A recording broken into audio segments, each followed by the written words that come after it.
આપ સૌને મારા સાદર પ્રણામ. આપ સૌનું આપણી આ ચેનલમાં ભાવભર્યું સ્વાગત છે. આજનો દિવસ છે અધિક માસ સુદ આઠમ.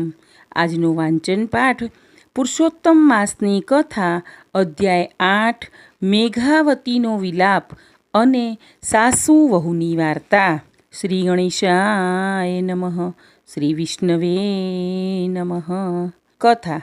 સૂત બોલ્યા, હે તપોધન ઋષિઓ, શ્રી વિષ્ણુ તથા શ્રી કૃષ્ણનો પૂર્વોક્ત સંવાદ સાંભળી મનમાં સંતોષ પામેલા નારદજીએ ફરી આવો પ્રશ્ન કર્યો. નારદે પૂછ્યું, હે પ્રભુ, રૂક્મણીના પતિ શ્રી વિષ્ણુ ભગવાન વૈકુંઠમાં પધાર્યા તે પછી શું થયું તે મને કહો.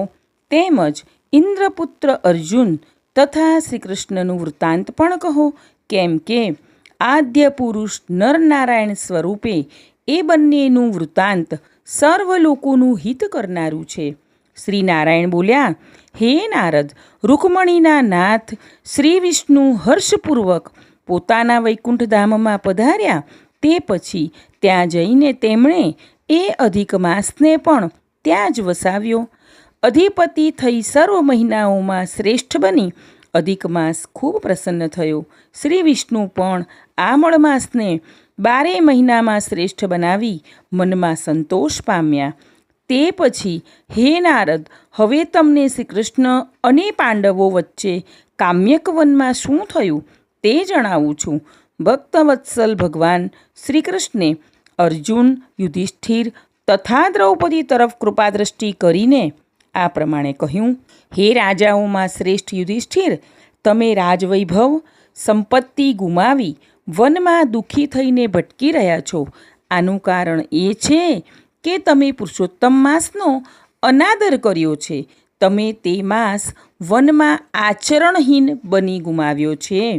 ભીષ્મ, દ્રોણ તથા કર્ણના ભયથી હસ્તિનાપુરમાં પણ તમે પુરુષોત્તમ માસના મહાત્મ્યને જાણી શક્યા નહીં અને વેદવ્યાસજીથી પ્રાપ્ત વિદ્યા આરાધનામાં રચ્યા પચ્યા રહ્યા.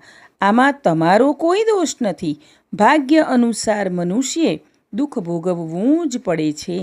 હે મહારાજ, તમારા દુઃખનું બીજું પણ આશ્ચર્યકારક તથા ઐતિહાસિક કારણ સાંભળો. શ્રી કૃષ્ણ બોલ્યા, આ દ્રૌપદી પૂર્વજન્મમાં મેઘાવી બ્રાહ્મણની પુત્રી હતી. તેનું નામ મેઘાવતી હતું. તે ચતુર, ગુણવાળી તથા ખૂબ સુંદર હતી. તે સાહિત્યશાસ્ત્ર તથા નીતિશાસ્ત્રમાં પણ પંડિત હતી. સમય જતાં ઉંમરલાયક થતાં એક સમયે પાસે રહેતી સખીઓના સંતાનોને લાડ લડાવતા જોઈ તેને પણ પુત્ર પૌત્રના સુખની ઈચ્છા થઈ. તેણે મનમાં ને મનમાં વિચારવા માંડ્યું કે કયું વ્રત કરું તો મારી સખી જેવું સુખ મને મળે, કયા દેવની ઉપાસના કરું તો મને ભાગ્યવાન સર્વગુણ સંપન્ન પતિ મળે, કયા મુનિની સેવા કરું તો મને ઉત્તમ સંતાન પ્રાપ્ત થાય. માતા તો પહેલાં જ સ્વર્ગવાસી થઈ ગઈ હતી. પિતા પંડિત છે, તે પણ આ બાબતે ઉદાસ છે. મારા માટે યોગ્ય પતિ શોધવા તેઓ શા માટે પ્રયત્ન નથી કરતા? આવા વિચારોથી તે શોકમાં ડૂબી ગઈ. આ બાજુ ઋષિ મેઘાવી પોતાની પુત્રી મેઘાવતી માટે યોગ્ય વર શોધવાના સંકલ્પ સાથે પૃથ્વી પર ભ્રમણ કરવા લાગ્યા, પણ તેમને કોઈ યોગ્ય મૂર્તિઓ ન મળ્યો એટલે નિરાશ થઈ ગયા. આથી દુઃખની તીવ્ર જ્વાળાઓમાં શેકાતા તે જમીન પર મૂર્છા ખાઈને ઢળી પડ્યા. દૈવયોગે તેમને તીવ્ર તાવ આવ્યો. મહાભયંકર મૂર્છા અવસ્થા સ્વરૂપે તેઓ ઘરે આવ્યા. પુત્રી મેઘાવતી ભયથી ગાભરી બની ગઈ.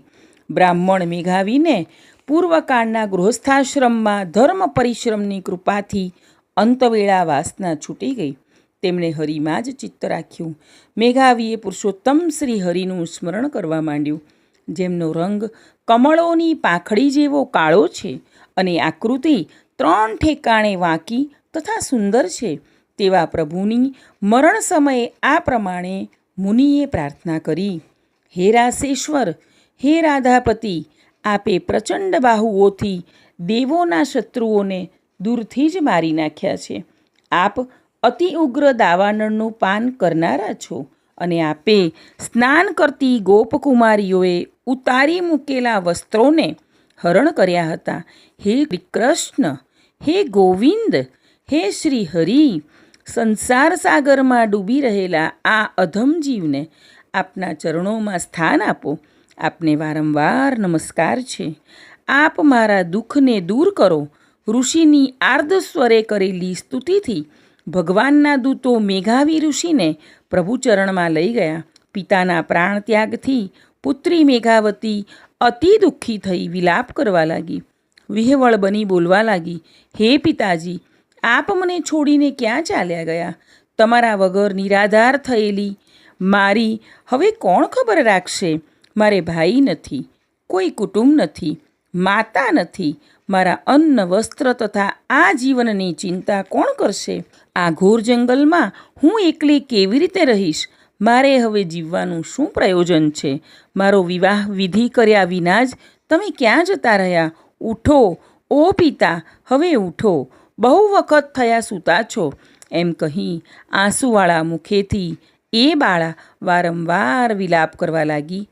એ કન્યાનું રુદન સાંભળી ત્યાંના વનવાસી બ્રાહ્મણો વિચારમાં પડ્યા કે આ તપોવનમાં આવું કરુણ રુદન કોણ કરે છે? ધીમે ધીમે તેઓને મેઘાવી ઋષિની પુત્રીના અવાજની ખાતરી થઈ. એટલે તેઓ એકદમ ગાભરા બની હાહાકાર કરતા ત્યાં દોડી આવ્યા. તેઓએ આવીને જોયું તો મેઘાવી મુનિ પુત્રીના ખોળામાં મરેલા પડ્યા હતા. પછી તો તે બધાય વનવાસી રડવા લાગ્યા. છેવટે પુત્રીના ખોળામાંથી મળદું ઉઠાવી લઈ સ્મશાનમાં જ્યાં શિવ મંદિર હતું તેની પાસે તેઓએ તેની અંત્યેષ્ટિ ક્રિયા કરી અને લાકડાની ચિતામાં સુવાડી અગ્નિ સંસ્કાર કર્યો. પછી એ કન્યા પણ ધીરજ ધરીને પિતાના મરણ પછી શ્રાદ્ધ, તર્પણ, દાન બધી ક્રિયા કરીને એ તપોધનમાં રહેવા લાગી.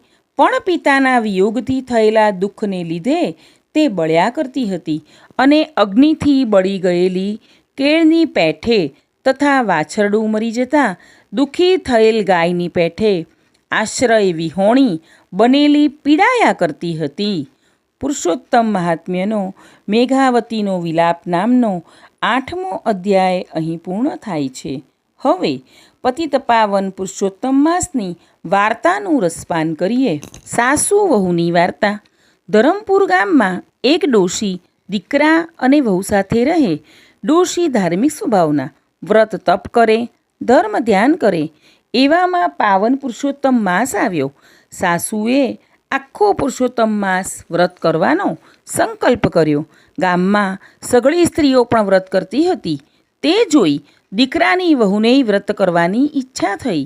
તેણે સાસુને વાત કરી, બા, હું પુરુષોત્તમ માસનું વ્રત કરું? પણ વહુની વાત સાંભળી ડોશી છણકો કરીને બોલી કે જોઈ ના હોય તો મોટી ભક્તાણી, ઘરમાં બેસીને ધર્મ ધ્યાન કરો, કાંઈ વ્રત તપ કરવા નથી. હું બેઠી છું વ્રત કરવાવાળી. બિચારી વહુ શું બોલે? એણે તો મન વાળી લીધું ને ઘેર બેઠા વ્રત આદર્યું. તેણે વિચાર્યું કે પ્રભુનું ભજન જ કરવું છે ને, તો પછી ઘેર બેસીને વ્રત કરવું. વળી કહ્યું છે ને કે મન ચંગા તો કથરોટ મેં ગંગા. વહુ તો કથરોટમાં પાણી ભરીને સ્નાન કરે, પુરુષોત્તમ પ્રભુની પૂજા કરે, આંગણામાં બેસીને વાર્તા કરે, માંગવા આવનાર બ્રાહ્મણને દક્ષિણા આપે. એક દિવસ સાસુ નદીએ નહાવા ગયા. નહાતા નહાતા આંગળીએ પહેરેલી વીંટી પાણીમાં પડી ગઈ. વીંટી ખોવાતા સાસુ તો રગવાયા થઈ ગયા. ઘણી ગોતવા છતાં વીંટી ન મળી. એટલે સાસુ ઉતરેલા મોંએ ઘરે આવ્યા. આ બાજુ વહુ કથરોટમાં સ્નાન કરતી હતી. સ્નાન કરતાં કરતાં કથરોટમાં વીંટી દેખાણી.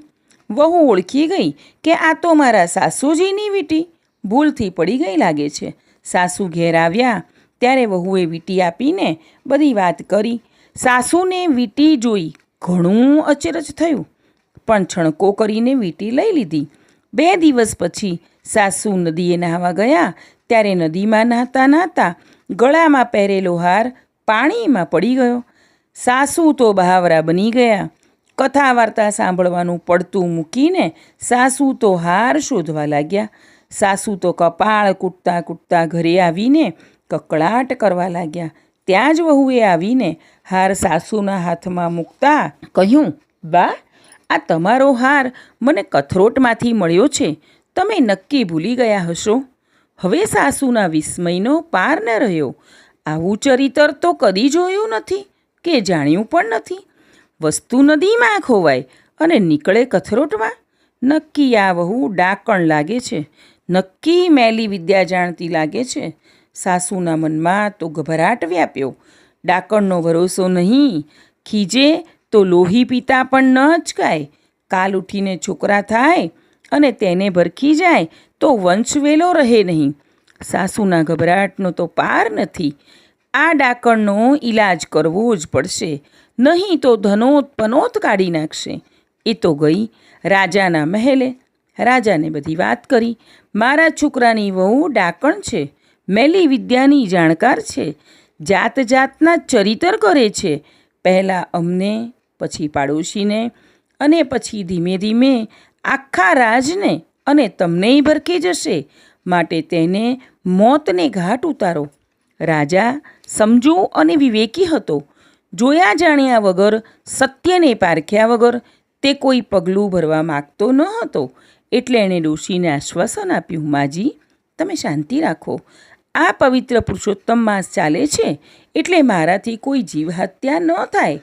આ મહિનો પૂરો થયે હું ચોક્કસ તમારી વહુનો ઈલાજ કરીશ. આમ રાજાએ ડોશીને ધીરજ બંધાવી. રાજાના વચનથી ડોશીને હૈયે શાંતિ થઈ. મહિનો પૂરો થયા પછી રાજાએ મોટો યજ્ઞ કર્યો. વિદ્વાન બ્રાહ્મણોને નોતર્યા. આખું ગામ યજ્ઞના દર્શને આવ્યું. વહુ બોલી કે બા, હું આવું? યજ્ઞના દર્શન થાય તો જન્મારો સફળ થાય. ત્યારે સાસુ ધમકાવતા બોલી, બેસ બેસ ડાકણ, કંઈ આવવું નથી, ઘરે બેસી રહે. વહુને તો રડવું આવી ગયું. સાસુના ગયા પછી વહુ પણ છાની માની યજ્ઞના દર્શન કરવા આવી અને સંતાઈને દર્શન કરવા લાગી.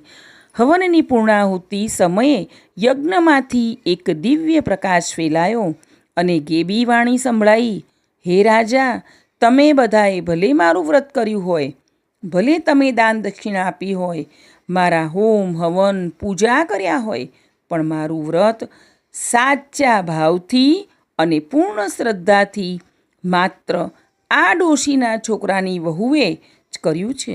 તેના ભક્તિભાવના પ્રતાપે જ મેં ડોશીની ખોવાયેલી વીંટી અને હાર તેને કથરોટમાં આપ્યા હતા. તેની મારા પ્રત્યેની સાચી શ્રદ્ધાએ મને સંતુષ્ટ કર્યો છે અને હું તેના પર ઘણો જ પ્રસન્ન થયો છું અને તેને આશીર્વાદ આપું છું કે તેનું સદાય કલ્યાણ થશે. તેના વ્રતના પ્રતાપે તારા રાજમાં સુખ શાંતિ રહેશે અને બધા પ્રજાજનો સમૃદ્ધ બનશે. આમ બોલી તે ગેબી વાણી શાંત થઈ ગઈ. રાજા, યજ્ઞમાં ભાગ લેવા આવનાર વિદ્વાન બ્રાહ્મણો અને પ્રજાજનો આ ચમત્કાર જોઈ વહુના પગમાં પડી ગયા અને તેનો જય જયકાર કરવા લાગ્યા. સાસુ તો એવી ભોંઠી પડી ગઈ કે કાપો તો લોહી ના નીકળે. જે વહુને ડાકણ માનતી હતી તે તો દેવી નીકળી. તેણે વહુની માફી માગી. આખી જિંદગી સુખ સમૃદ્ધિ ભોગવી અંતકાળે વહુ પોતાના પતિ સાથે વૈકુંઠમાં ગઈ. હે પુરુષોત્તમ પ્રભુ, તમે જેવા ભોળી વહુને ફળ્યા એવા સૌને ફળજો. પુરુષોત્તમ ભગવાનની જય. આગળનો અધ્યાય અને વાર્તા સાંભળવા માટે આપણી આ ચેનલને લાઈક, શેર અને સબસ્ક્રાઈબ જરૂરથી કરજો. આપણે સૌ ખુશ અને નિરોગી રહીએ તેવી પ્રભુના ચરણોમાં પ્રાર્થના.